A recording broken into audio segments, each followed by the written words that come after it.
blockbuster movies, social media, and other social media platforms, and social media challenges. Isn't it dull, right? But did you know that popular culture is not just only our entertainment? It also shapes us.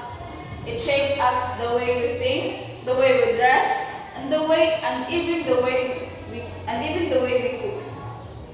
Good morning, ladies and gentlemen. I am Gloria Mariel Aywaniti from BSED 2B, and today we will going to tackle about popular culture and media and the relationship between popular culture and media.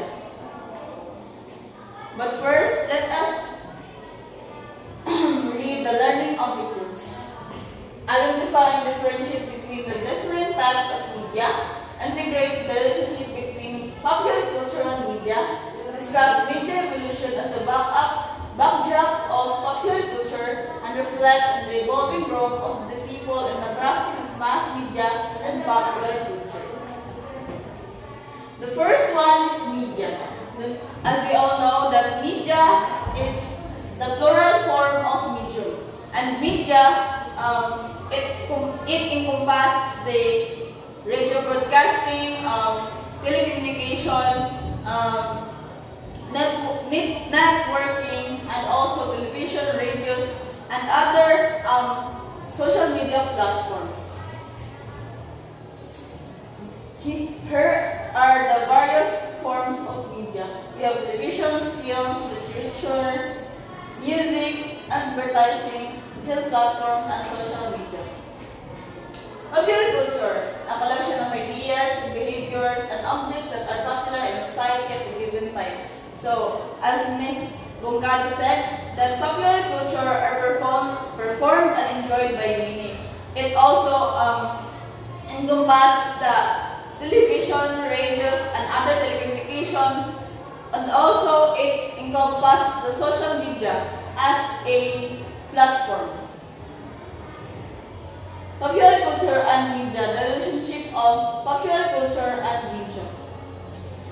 Influencing how people understand and interact with the world, and even shaping perceptions of science itself. So, relationship between popular culture and media with other sciences, it shapes the social media through reciprocating the because without social media, dili man masikat ang popular culture because it is called popular because of its popularity and it's famous. It is because it's famous.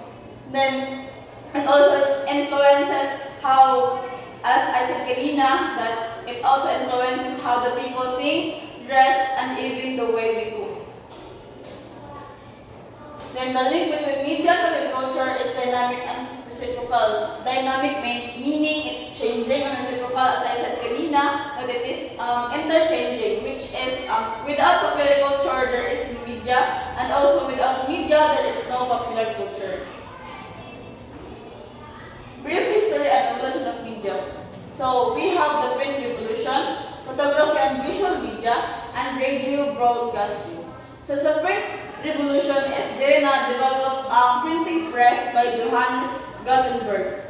So in the 19th century, ang printing press is nag-develop na sila ng mga books, just like literature, sa newspapers, muna ang ginagamit para sa pagpasa sa mga news sa iba't ibang lugar, and also music na hapon.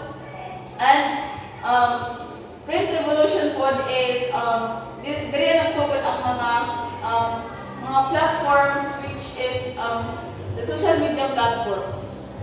Sa photography and visual media, so diri napunta ang sa photography and social media.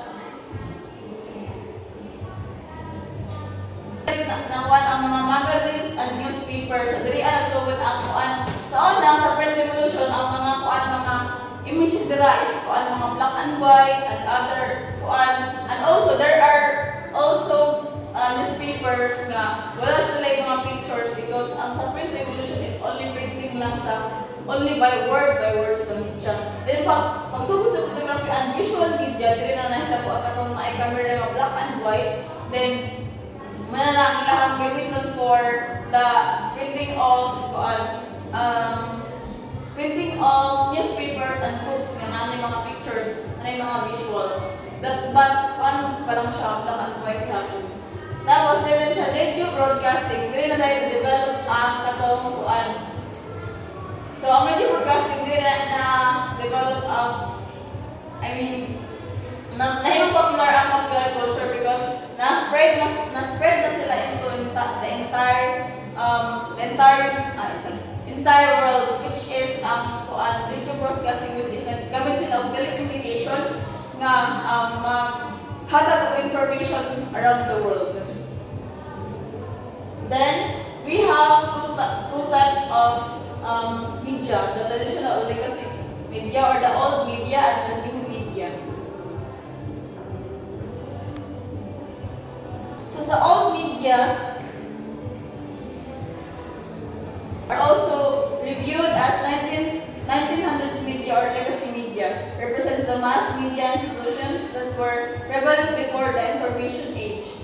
This includes print media, film studios. So there is a traditional legacy katong man lang ipang mention kanina, which is katong telecommunication, katong broadcasting, katong printing press ni Johannes Gutenberg.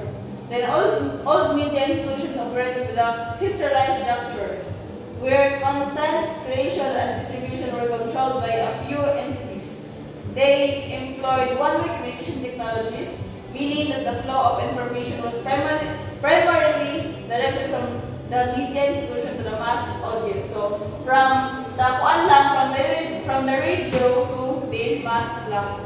So ang sa unang hapon is from radio to the masses. The sa new media is na-develop ang mga social media platforms, which is ang Facebook, Instagram, TikTok, and X and many more.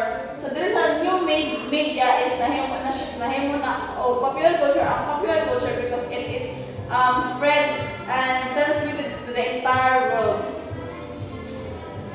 So sa several roles that media fulfills in society, so it uses as our entertainment, information and education, public forums. Sa entertainment, as we all know that himo na to media o kuan mga entertainment kaya magdalaw ta mga TikToks, sa kuan mga reels sa Facebook,